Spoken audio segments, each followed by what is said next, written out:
আসসালামু আলাইকুম। কি অবস্থা সবার? অনেক লম্বা সিরিয়াল, যার কোনো লাইন নেই, কিন্তু অসংখ্য বাইকার চলে আসছে ফুয়েলের জন্য। যেভাবে লম্বা সিরিয়াল ফুয়েলের জন্য ধরেছে, এভাবে ফুয়েলটা কখন পাই তার কোনো গ্যারান্টি তো নাই। কিভাবে ফুয়েল নেবে, কিভাবে বাইক চালাবে, এটা নিয়ে তো সবাই এখন খুবই দুঃসময় পার করতেছে। যেহেতু এটা আমাদের একটা রাষ্ট্রীয় সমস্যা, এই সমস্যাটা সবাইকে সম্মিলিতভাবে মোকাবেলা করতে হবে। আর বিশেষ করে অপ্রয়োজনে কোনো ফুয়েল জ্বালানো যাবে না। এটা হচ্ছে একজন সচেতন নাগরিকের কাজ।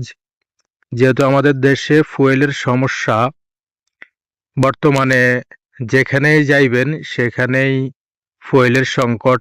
আগে যেভাবে অ্যাভেলেবেল প্রত্যেকটা পাম্পে তেল পাওয়া যাইতো, এখন তো সেই তুলনায় পাওয়া যাচ্ছে না।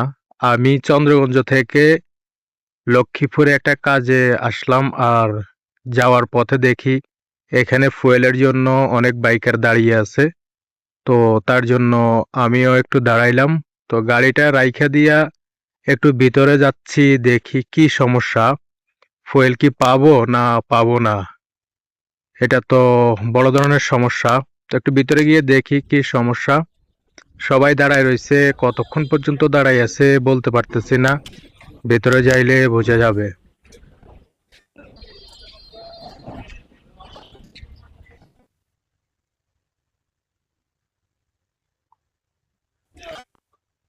ভিতরে আমাদের আইন শৃঙ্খলা বাহিনীর দুইজন সদস্য